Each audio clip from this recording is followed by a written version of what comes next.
For some of you guys, this refers to wisdom, mga kapiksi. For some of you, kung mapapansin nyo yung libro, no, meron siyang parang pintuan. Okay? Pintuan.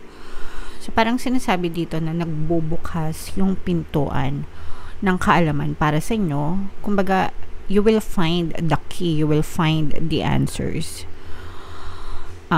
Para magbukas yung pintuan ng mga oportunidad para sa inyo, mga kapiksi. Pwedeng yung iba sa inyo, you will gain wisdom, you will gain knowledge, mga kaalaman, ganyan.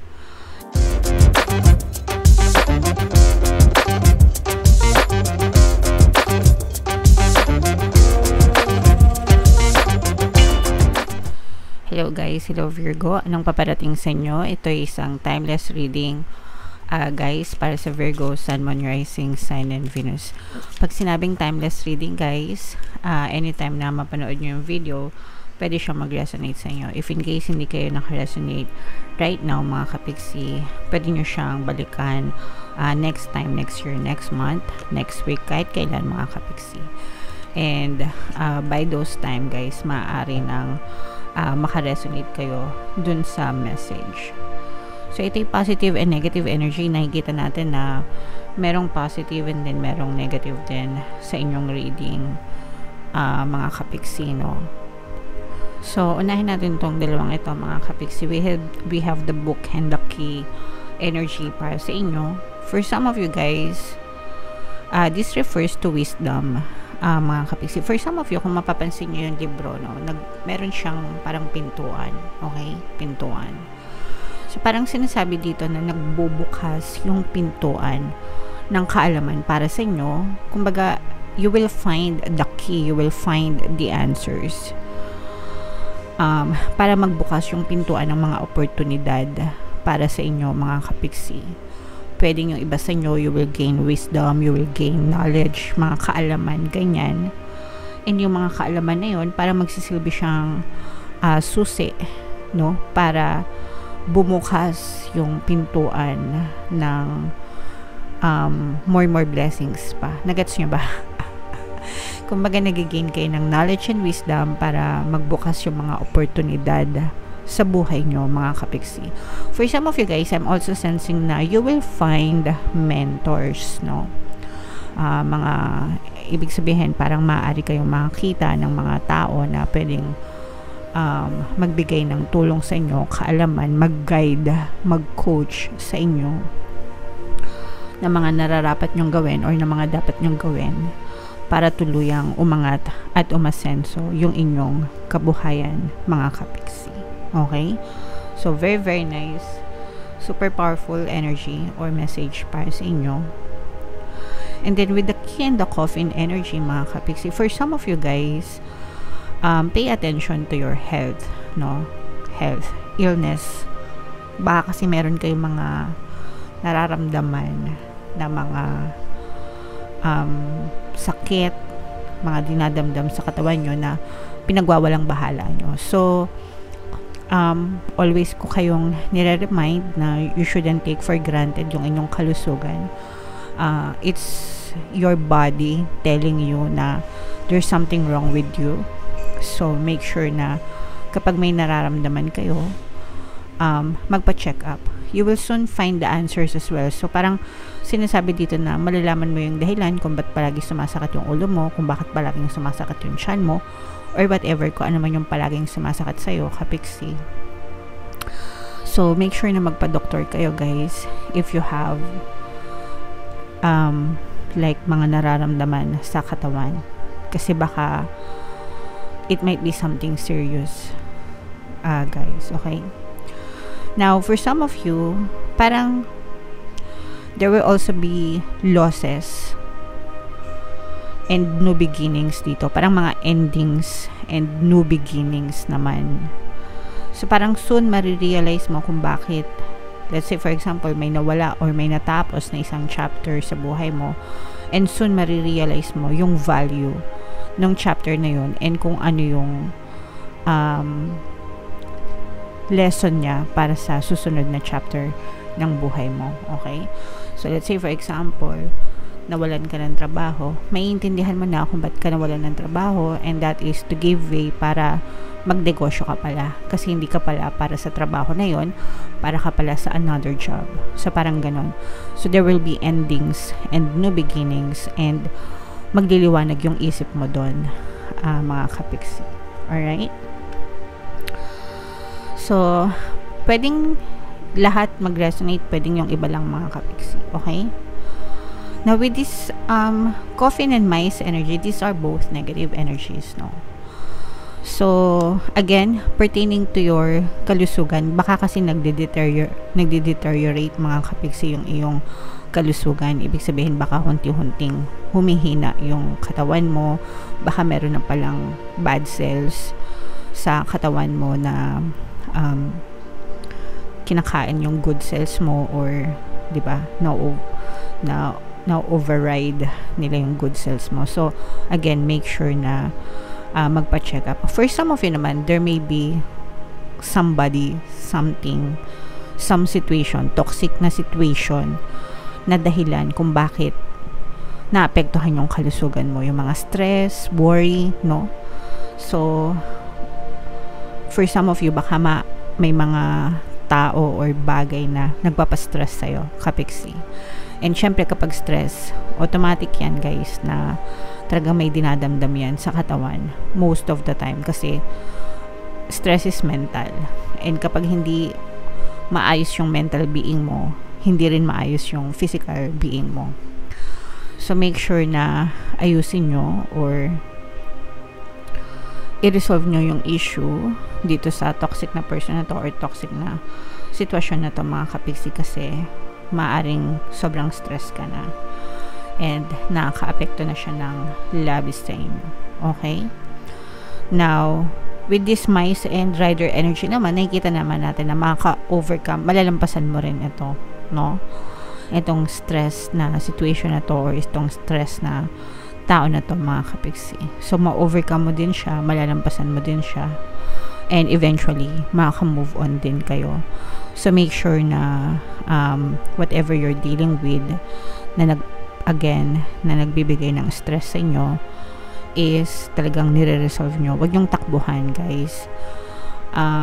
Instead, try to make amends, diba? Kung tao yan or sitwasyon, ayusin nyo, resolve nyo. Ngayon, kung ginawa nyo na lahat sa part nyo, pero ayaw makipag-ayos, di mo na yun problema. Problema na nila yun. Pero sa part mo, at least, ginawa mo ang lahat para mawala yung stress sa buhay mo. Okay? So, malalampasan nyo rin yan, guys. Alright? So, comment down below, Virgo, if feeling nyo naka-resonate kayo dyan. And, ito guys, i-mind nyo to, good opportunities, mga answer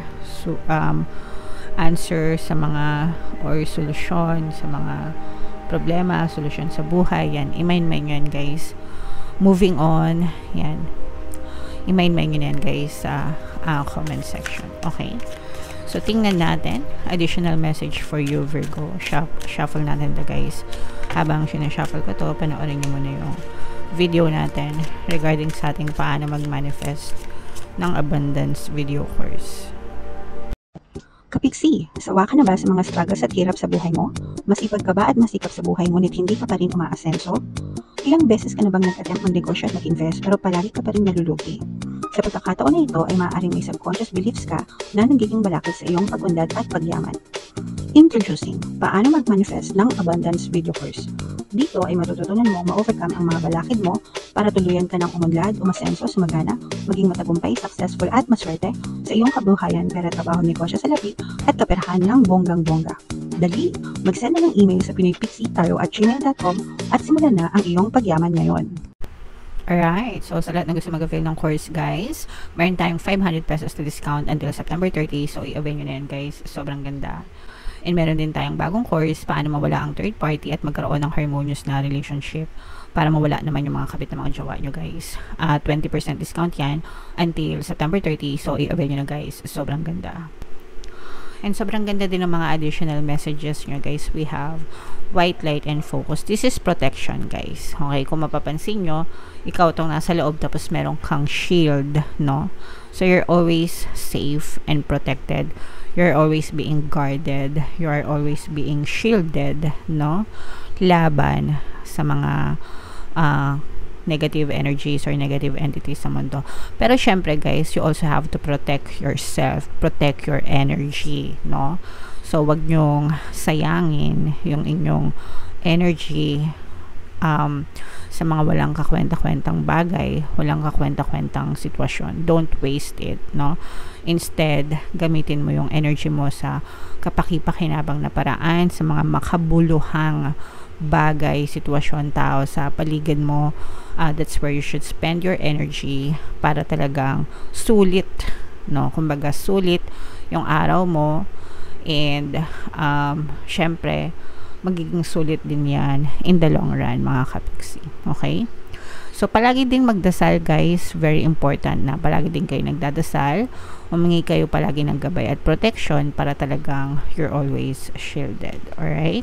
Now focus, eto guys, walang walang araw na hindi ko to pinalipas para sabihin sa inyo na eto talaga yung susi, no? Focus, yan ang susi. Dahil may susi tayo dito, no? Yan ang susi, mga kapiksi, para ma-achieve nyo yung mga desires nyo, yung mga bagay na gusto nyo sa buhay nyo, the life that you want. You have to stay focused on your desires. Sometimes kasi dahil nag-autopilot yung isip natin, especially pag sanay tayong nega, no? Kumbaga sanay kang mag-isip ng problema, sanay kang mag-isip ng kadramahan sa mundo, ang focus ng attention nyo, hindi nyo napapansin nandun sa mga problema. Okay? Kaya ang napapansin nyo sa buhay nyo is puro problema din. So, malalaman mo yan guys kung ano yung focus ng energy mo, kung positive or negative. Tingnan mo yung buhay mo ngayon, okay? What are you experiencing right now? Anong na-experience mo sa buhay mo ngayon? Kasaganaan ba o paghihirap, no? Pag paghihirap ang sagot mo, ay kapiksi, naghihirap po ako, kapos-kapos po kami. Ibig sabihin, yung focus ng attention mo is more on kahirapan. Hindi mo man actively na iniisip, pero yung subconscious mind mo naka-autopilot siya na dun sa mga belief system mo na mahirap lang ako, mahirap lang kami, konti lang sahod namin, kapos-kapos kami, marami kaming utang, palagi na lang kaming namomroblema.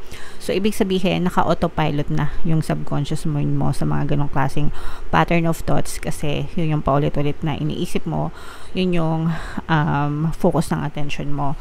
And the more na nagre-react ka, tuwing gigising ka, tuwing maghapon, na napapansin mo, hikahos ka sa buhay, ang hirap ng buhay, palagi mo siyang iniisip, nakikita, no? Lalo siyang isasampal sa'yo ni universe. Oops, mahirap ka. Sabi mo, mahirap ka. Okay, mahirap ka. Okay, kapos ka sa pera. Okay, marami kang problema. Okay? Kasi ganun yung nakafocus mo sa buhay mo. Pero, if nakafocus ka sa kasaganaan, kung ngayon, yung buhay mo, i-assess mo ngayon, ay kapiksi, hindi naman ako naghihirap. Actually, puro blessing nga ako eh. Nananagana kami ng pamilya ko. So, ibig sabihin, yung focus ng attention mo is nasa kasaganaan. Okay? So, pwedeng nag-affirm ka, pwedeng nagdadasal ka, kaya ka lalong pinagpapala. Alright? Now, hindi ibig sabihin na porket mahirap ka is forever ka nang maghihirap. Hindi ganun. Kasi pwede mong ibaling yung focus ng attention mo sa kasaganaan imbis na kahirapan. Ibig sabihin, wag mong pansinin yung problema mo. Wag mong pansinin yung kahirapan. Okay? And just tell yourself positive thoughts, positive affirmations. Magkakapera din kami. Malalampasan din namin to. Magiging ma-okay din kami. Luluwag din ng buhay ko. Luluwag din kami. Mananagana din kami. Okay? Yun yung technique, mga kapiksi. Kailangan mo lang i-shift yung focus mo from negative to positive. And yung 3D mo, yung buhay mo, susunod yan unti-unti. No? Hindi yan biglaan na nag-affirm ako ngayon, paggising ko bukas mayaman na ako. Hindi ganon, mga kapiksi. Walang instant, no? Kasi you have to reprogram your subconscious mind hanggang sa mag-autopilot siya na masagana ka na, okay ng buhay mo, mayaman ka na, 'di ba? Ganon.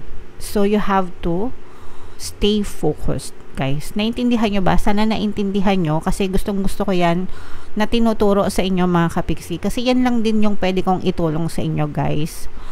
Hindi tayo namimigay ng pera, hindi tayo nagpapa-Gcash, no? Pero yung tinuturuan natin kayo kung paano yung tamang pamamaraan, no, ng pag-iisip para sumagana yung buhay, malaking bagay na yon para mabago nyo yung buhay nyo, mga kapiksi. So, focus guys, no? Focus on your desires hanggang sa magbago yung buhay nyo, Virgo. Okay? Yeah. So, comment down below, Virgo, no? If feeling nyo naka-resonate kayo, sana naintindihan nyo yung mensahe sa inyo. And, yeah. So, wag nyo kalimutan, guys, na makinig ng ating mga pampaswerte subliminals na ito yung playlist, and ito naman yung ating success stories ng paano mag-manifest ng abundance video course. Click here to subscribe, guys, and panoorin nyo itong ating 2025 kapalaran. Thank you for liking, sharing, and subscribing, and see you again next time.